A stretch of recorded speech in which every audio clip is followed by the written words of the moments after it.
I want to give you two things today. If you want to experience God's miracles, not just one miracle, but multiple miracles, wonders of God in every aspect of our life, the first thing is spend more time with God. Often we are not able to experience His miracle in our lives because the Bible says that your iniquities have separated you from your God. Is there anything outwardly we can drink or eat or take bath of cleansing ourselves from iniquities? It can't happen by anything else but by the blood of Jesus Christ. Look at here. Joshua was such a God-loving person. As long as Moses was spending time in the mountain, Joshua was spending time in the presence of God. Joshua was a righteous man because he was a prayerful man. A praying person cannot be a sinning person, and a sinning person cannot be a praying person. Number two, we need to realize surrounding setbacks are setups for us. Joshua, in chapter 10, verse 12, what is he doing? He's not doing a long prayer there.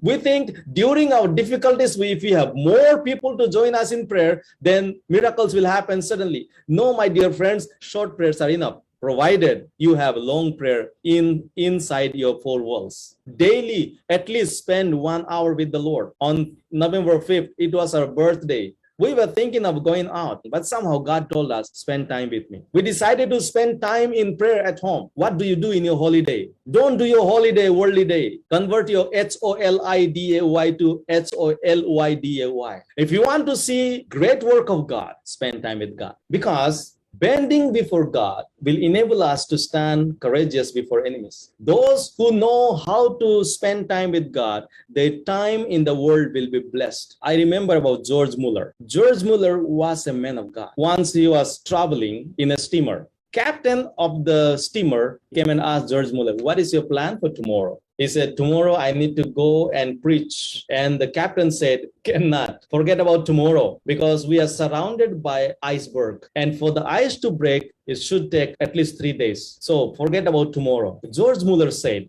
I will go and preach tomorrow. And the captain thought, he is a fanatic man. There is no use of talking to you. And the reality is, look at outside. See, the water is completely ice. The steamer cannot go. It is very, very difficult. How will you go and preach tomorrow? Then George Mueller said, I will talk to my God. And I know my God will do it. Captain couldn't understand anything. Captain said, just leave him alone. And captain went out. And after some time, he came back screaming to George Mueller and said, Mueller, the ice is melting. The pathway is opening up. And George Mueller, peaceful, and he smiled at him and said, I knew it because my God. Now, when we spend more time with God, we will be like George Mueller because our God is a God who opens ways where there seems to be no way. The more private time you will spend with God, the more public miracle you will experience. Last month, we were about to go to Angeles City, and in the morning, it started raining. I said, I just washed my car and it's again raining. And what I said, in Jesus' name, let the rain stop.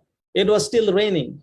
The moment we brought out our car, rain stopped. God has given us authority. Brother Manuel will be sharing his testimony when he is available to come. But I want to encourage you that when we all pray together, spend more time. I told Brother Manuel that you will be all right. And every time I will talk to him on the phone, I will tell him, I pray that you don't have to go through the surgery. Even though the doctor's report, even though all the tests, were very much sure that he had to go through the open heart surgery. He was able to arrange money. He was ready to go through the surgery, but he also joined in the prayer, said, Pastor, I'm waiting on the Lord for the miracle. Then he had many obstacles. He would be in the hospital. Then he will be in the COVID ward. He will be tested positive. On the other day, he will be tested negative. All those kind of things happen.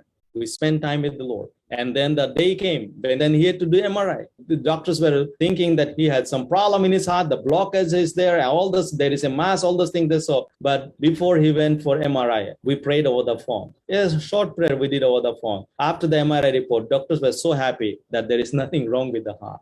The vascular something is there that can be gone. And then angiogram was done. We prayed together, short prayer over the phone. And after the angiogram, doctor said, you don't even need angioplastic. Forget about open heart surgery.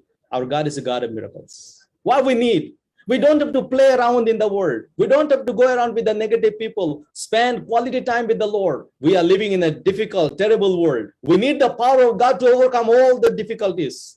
We cannot go around and tell negative about the world. We should not go around and tell negative about the government or the world or people or business. No, we are not called to speak negative about the world. We are called to speak good news to the world. When Europe started spreading the good news, Europe had experienced breakthrough and Europe became rich. England became rich. And when USA adapted that, when US started spreading the good news, sent out missionaries for the proclamation of the gospel. They wanted their children, they wanted their sons and daughters to become the missionaries, become pastors. Today we want our children to become doctors, engineers. We don't want our children to become missionaries. That's why we are going through lack. When the US experienced the revival, they sent out the missionaries, and US experienced great riches. In 1907, when South Korea received the gospel, they were the poorest countries. 1907, when the revival happened in South Korea, when they committed themselves to spread the gospel, South Korea became rich.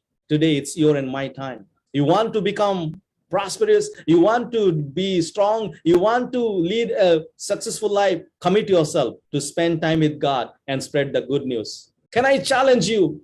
Commit one of your children, maybe at least one of your children to serve the Lord. God has given you so much. Can you give one of your children to serve the Lord? He may become pilot, he may become engineer, but can you dedicate him to spread the gospel or dedicate her to spread the gospel?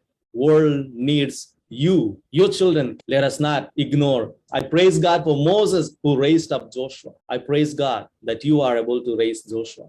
Can we commit ourselves this morning saying, Lord, I want to spend more time with you like Joshua so that I will be able to destroy the strongholds and we will experience unlimited miracles. The financial miracle, physical miracle, social miracle, spiritual miracle, you will be able to experience. Don't run after people, run after God. Spend time with God.